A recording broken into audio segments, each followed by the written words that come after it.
السلام علیکم ورحمۃ اللہ وبرکاتہ۔ اس میں ہم نے درس حدیث کا آغاز کیا تھا۔ اس سلسلے کی پہلی نشست میں تدوین قرآن کریم کے متعلق ہم نے گفتگو کی کہ قرآن کریم جو اللہ رب العزت نے اپنے رسول مکرم صلی اللہ علیہ وسلم پر نازل فرمایا، اس کو تدوین کرنے میں صحابہ کرام کی کیا محنتیں، کیا کاوشیں، کیا کوششیں رہی، پھر کتابی شکل میں مسلمانوں کے ہاتھ میں قرآن کریم کیسے پہنچا۔ پہلے درس میں ہم نے اس کے سلسلے میں گفتگو کی تاکہ جو منکرین حدیث ہے وقت پر ان کا اس درس کے ذریعے سے رد کیا جا سکے۔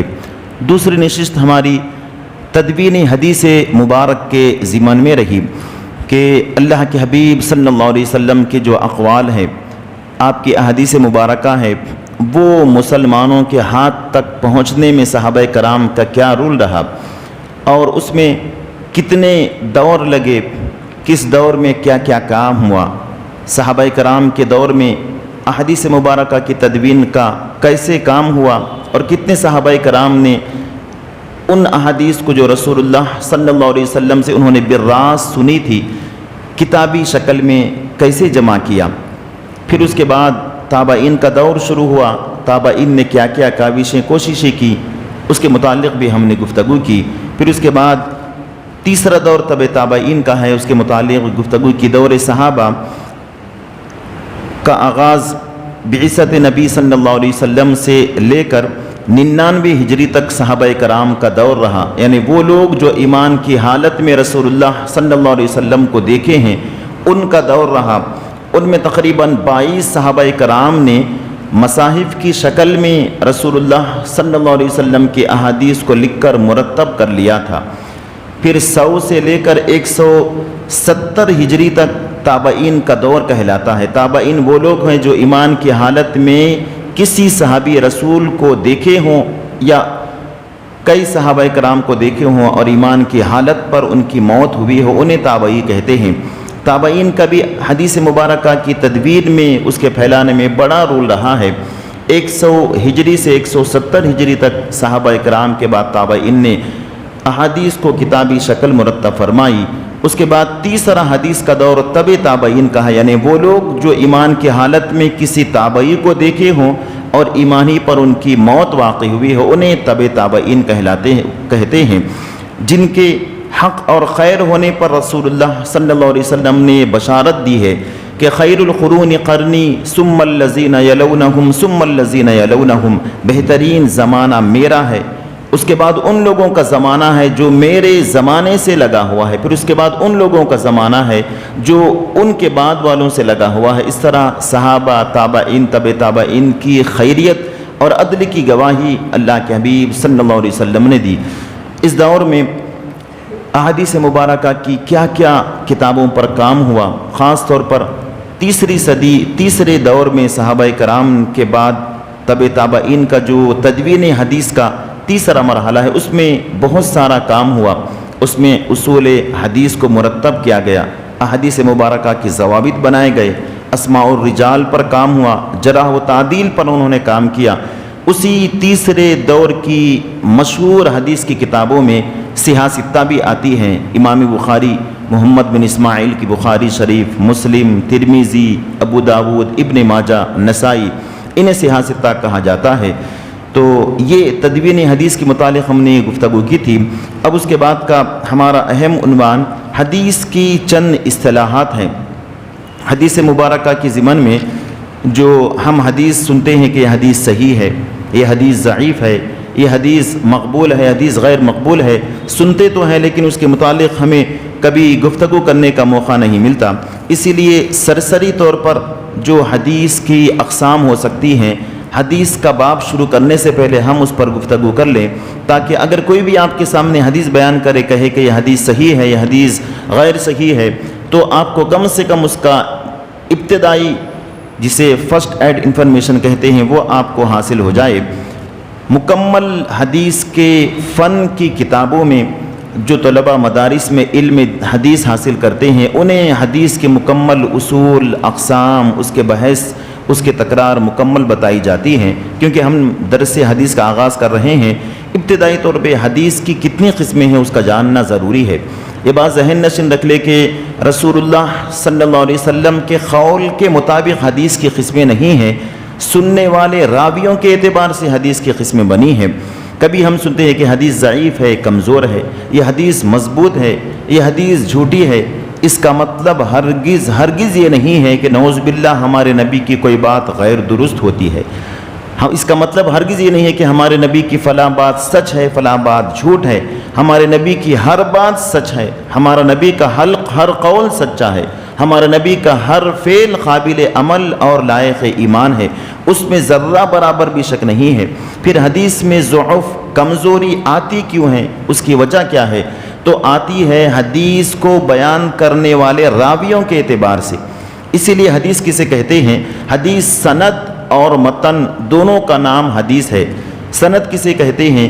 حدیث کے بیان کرنے والے جو راوی ہیں ان کے چین کے سسٹم کو حدیث کہتے ہیں۔ مثلا فلاں نے فلاں سے سنا، فلاں نے فلاں سے سنا، انہوں نے تابعی سے سنا، تابعی نے صحابی سے سنا، وہ صحابی رسول نے رسول اللہ صلی اللہ علیہ وسلم تک سنا۔ جو حدیث بیان کرنے کی چین ہے راویوں کی، راوی حدیث کے بیان کرنے والے کو کہتے ہیں، اسے سند کہتے ہیں۔ ہماری انگریزی زبان میں سرٹیفکیٹ بھی کہہ سکتے ہیں۔ اس کے بعد دوسرا حصہ حدیث کا ہے متن، وہاں سے رسول اللہ صلی اللہ علیہ وسلم کا قول شروع ہوتا ہے، جیسے ہم سنتے ہیں قال قال رسول اللہ صلی اللہ علیہ وسلم نوم الصبحۃ یمنع الرزق، یہ رسول اللہ کا قول ہے۔ تو سند اور متن دونوں کا نام حدیث ہے۔ اب حدیث کسے کہتے ہیں وہ بھی سرسری طور پر سن لیں۔ رسول اللہ صلی اللہ علیہ وسلم کے قول، آپ کے عمل اور آپ کی تقریر کو حدیث کہتے ہیں۔ یعنی رسول اللہ صلی اللہ علیہ وسلم نے جو بھی اپنی زبان مبارک سے فرمایا وہ حدیث ہے، اور رسول اللہ صلی اللہ علیہ وسلم نے جو بھی کام کیا، جو بھی عمل کیا وہ حدیث ہے۔ یا رسول اللہ صلی اللہ علیہ وسلم کے سامنے کسی صحابی نے کوئی کام کیا، آپ نے اس کا رد نہیں فرمایا، انکار نہیں کیا، تو وہ بھی حدیث ہے۔ تو اس اعتبار سے اگر ہم دیکھیں تو حدیث کی ابتدائی 3 قسمیں بنتی ہیں۔ ایک حدیث قولی یعنی فرمان رسول، ایک حدیث فعلی رسول اللہ صلی اللہ علیہ وسلم کا عمل، آپ کا ایکشن، جیسے اللہ کے حبیب نے بیان فرمایا کہ صبح کے وقت کا سونا رزق کو روکتا ہے، وہ الفاظ رسول اللہ کی، اسے حدیث قولی کہتے ہیں۔ حدیث فعلی صحابی کہیں کہ میں نے رسول اللہ صلی اللہ علیہ وسلم کو اس طرح کرتے ہوئے دیکھا ہے، رسول اللہ کو فرماتے ہوئے نہیں، کرتے ہوئے دیکھا ہے، تو اسے حدیث فعلی عملی کہتے ہیں۔ اب تیسرا درجہ ہے حدیث تقریری، کوئی صحابی ذکر کرے کہ رسول اللہ صلی اللہ علیہ وسلم کے سامنے فلاں صحابی نے یہ کام کیا تو آپ نے منع نہیں فرمایا، تو رسول اللہ کا منع نہ فرمانا وہ بھی حدیث ہے، کیونکہ غلط ہوتا تو ہمارے نبی اس بات کو روک دیتے۔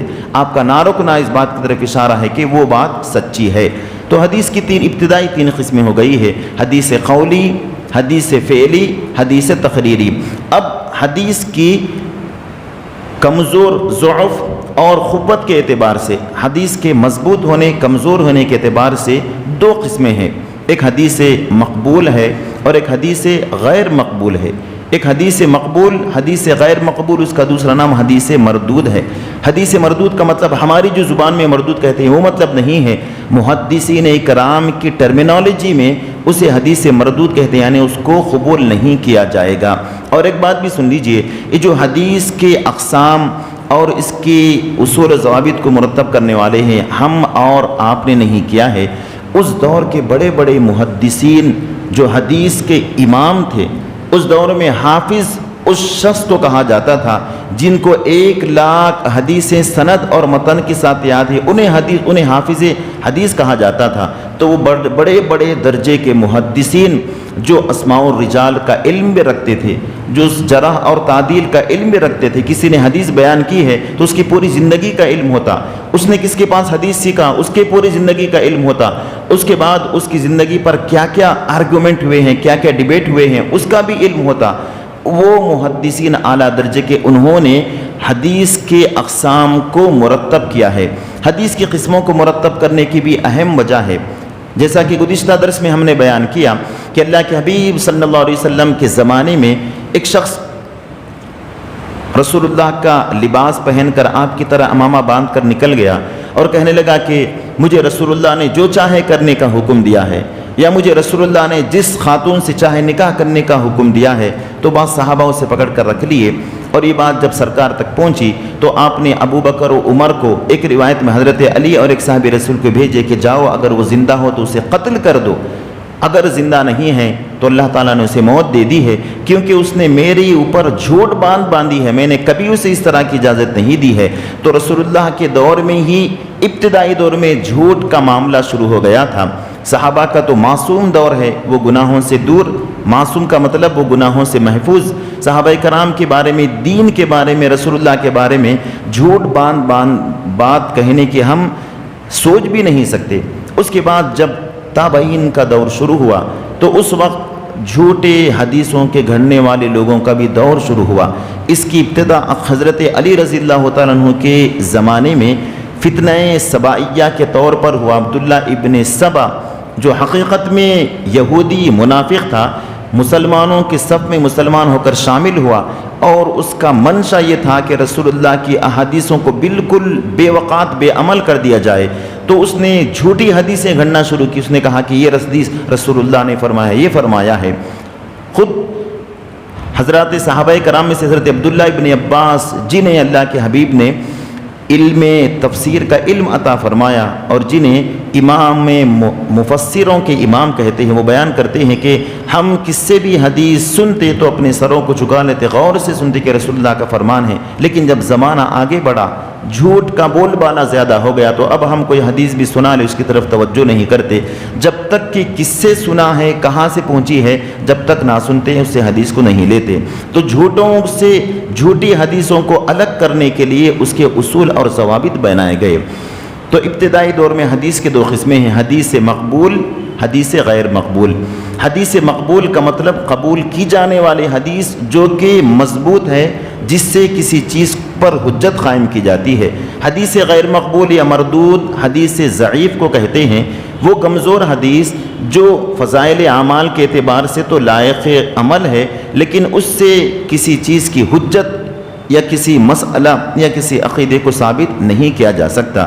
تو ابتدائی دور میں حدیث کی صحیح اور غیر صحیح ہونے کے اعتبار سے 4 قسمیں ہیں۔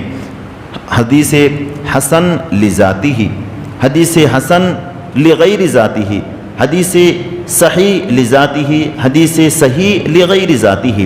تو یوں سمجھیے کہ 2 قسمیں، حدیث صحیح، حدیث حسن۔ حدیث صحیح کسے کہتے ہیں؟ اب تک ہم نے سنا ہے حدیث صحیح ہے، صحیح ہے، تو حدیث کے صحیح ہونے کے لیے 5 شرائط ہیں۔ کوئی بھی حدیث کے حدیث سے صحیح، جیسے امام بخاری نے اپنے صحیح میں اس کا ذکر کیا ہے، یا امام بخاری نے اس حدیث کو صحیح کہا ہے، یا امام مسلم نے اس حدیث کو صحیح کہا ہے، تو کسی حدیث کے صحیح ہونے کے لیے اس کے بیان کرنے والوں میں 5 شرائط کا ہونا ضروری ہے۔ اگر ان 5 شرائط میں سے کوئی ایک شرط بھی نہ پائی جائے تو پھر وہ حدیث صحیح کے درجے سے گر کر نیچے آ جاتی ہے۔ اس میں سے سب سے پہلی شرط یہ ہے کہ جو بھی حدیث بیان کر رہا ہے اس کے سند کا اتصال رسول اللہ صلی اللہ علیہ وسلم تک متصل ہو، کنٹینیوس ہو، بیچ میں سے کوئی ایک بھی نہ گرے۔ مثلا امام بخاری نے یہ کہا کہ میں نے حدیث میرے استاد سے سنی ہے، میرے استاد نے فلاں تابعی سے سنی ہے، فلاں تابعی نے فلاں صحابی رسول سے سنا ہے، تو حدیث متصل ہو، بیچ میں کوئی ایک بھی نہ گرے ہو، تو اس حدیث کو حدیث متصل کہتے ہیں۔ مثلا اگر میں یہ بیان کروں کہ مثال کے طور پر مسجد حضا کے صدر صاحب ہیں، ان کی عمر خود 60 سال ہے، میری عمر سمجھے 40 سال ہے، اب میں یہ بیان کروں کہ میں نے یہ حدیث میں نے یہ بات صدر صاحب کے پردادا سے سنی ہے، تو سامنے والا ہنسے گا کہ آپ کی عمر 40 ہے، ان کے پردادا کا انتقال ہو کر 70 سال ہو گئے، ان سے کب ملاقات کی، آپ کب سنے؟ لہذا جھوٹی بات ہے، جھوٹی بات ہے، درمیان میں کوئی 2 لوگ چھوٹ گئے ہیں، تو سند متصل ہونا ضروری ہے۔ پہلی شرط یہ ہے کہ جو بھی سند بیان کر رہے ہیں اس کی چین بغیر کسی کے ٹوٹے کے مکمل ہو، پہلی شرط۔ دوسری شرط یہ ہے کہ حدیث بیان کرنے والے راوی عادل ہو، یعنی سچے ہوں، زندگی میں کبھی بھی جھوٹ نہ بولے۔ کیسی شرط ہے دیکھیے، اگر کبھی بھی حدیث بیان کرنے والا چاہے دنیاوی مسئلے میں یا دینی مسئلے میں ایک مرتبہ بھی اس نے جھوٹ کہا ہے، یہ بات معلوم ہو گئی، تو اب اس سے حدیث لینا بند کر دیتے ہیں کہ یہ جھوٹا ہے، اس کی حدیث قبول نہیں کی جا سکتی۔ تو حدیث صحیح کے لیے دوسری شرط راوی روایت کرنے والا کا عادل ہونا، سچا ہونا، عدل والا ہونا ضروری ہے۔ تیسری شرط یہ ہے کہ اس راوی کا کامل الضبط ہونا، یعنی جو حدیث کو سنا ہے اس کا حافظے کا مضبوط ہونا بھی ضروری ہے، بھولنے کی بیماری بھی نہ ہو۔ ارے وہ صاحب ہے بھائی آج بیان کرے ہیں کل بھول جاتے ہیں، نسیان کا مرض سے بھول جاتے ہیں، اگر ایسا بھی راوی ہو تو پھر وہ حدیث صحیح نہیں ہوتی۔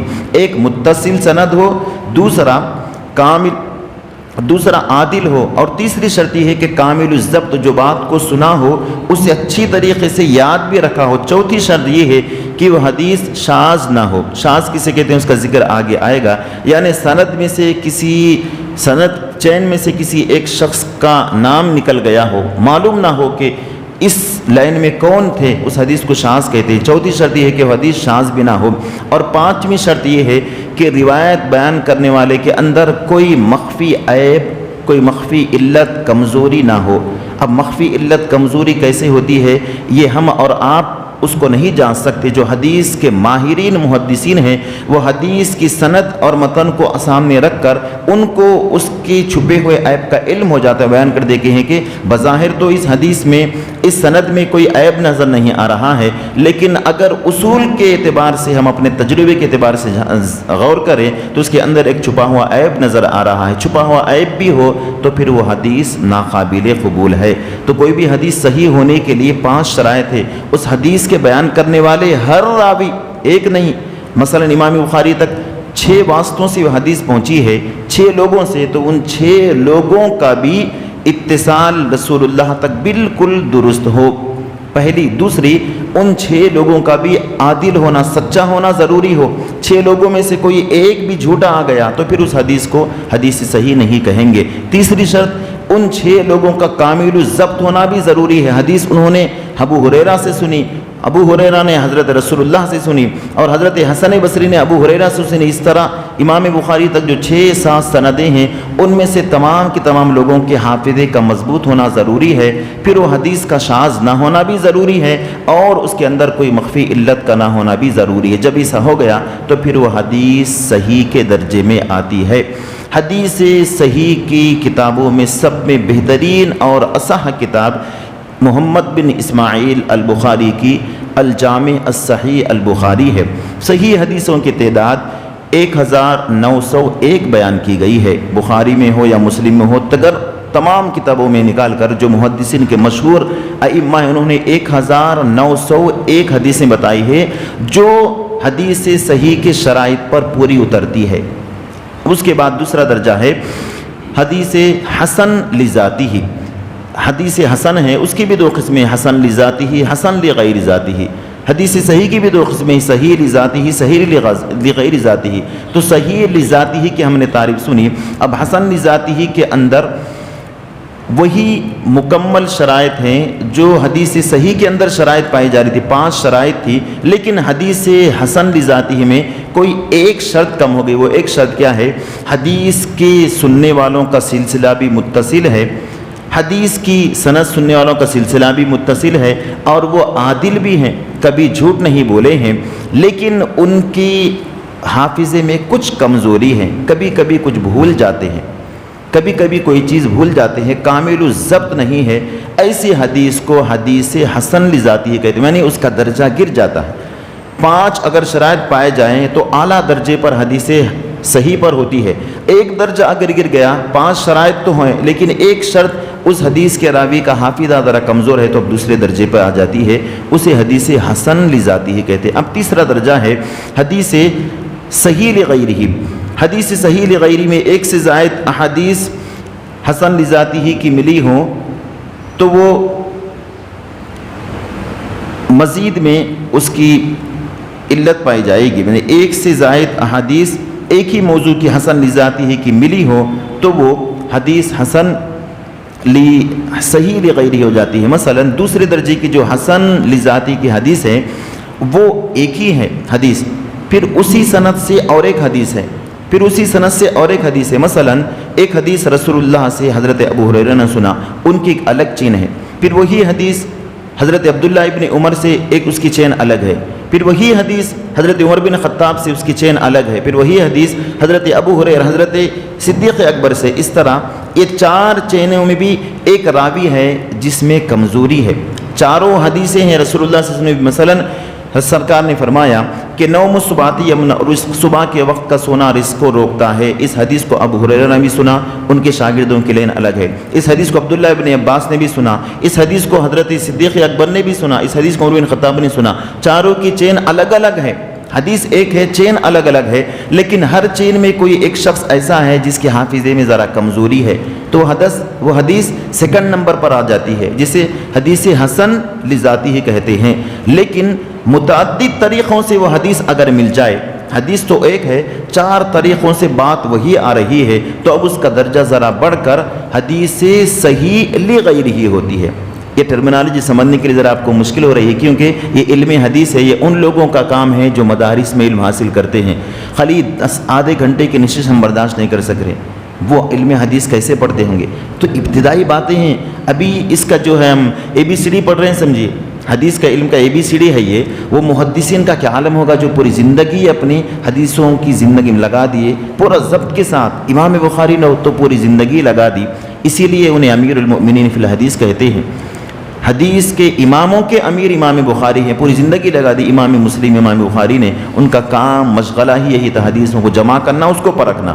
ابھی ہم اس کے ٹرمینالوجی سمجھ نہیں سک رہے ہیں، وہ لوگوں نے اپنی پوری زندگی لگا کر اسے ثابت کر دیا۔ پھر اس کے بعد حدیث حسن لغیرہ، حدیث حسن لغیرہ دراصل حدیث ضعیف کو کہتے ہیں۔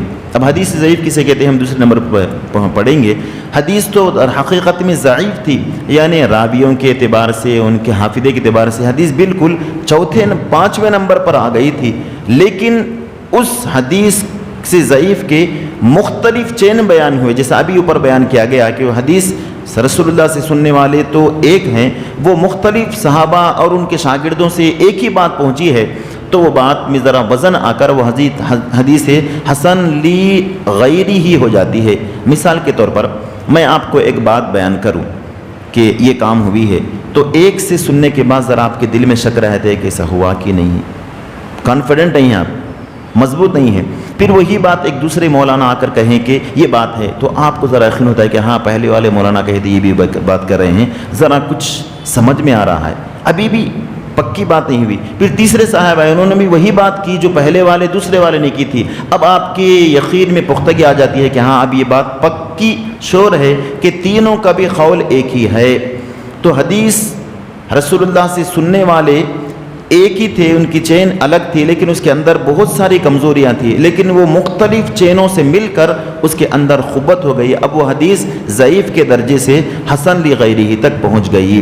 اسے کہتے ہیں حدیث کی ابتدائی 4 قسمیں: حدیث صحیح لذاتہ، حدیث حسن لذاتہ، حدیث حسن لغیرہ، صحیح لغیرہ، حدیث حسن لغیرہ۔ اب یوں اس طور پر دیکھیں تو 2 ہی قسمیں ہیں، صحیح اور حسن۔ تو معیار کی حدیثوں میں سب میں اعلیٰ قسم کے معیار والی حدیث حدیث صحیح ہے، دوسرا معیار حدیث حسن ہے۔ اس سلسلے میں اس کے درجہ بندی کی گئی ہے، 7 درجے کی گئی ہیں۔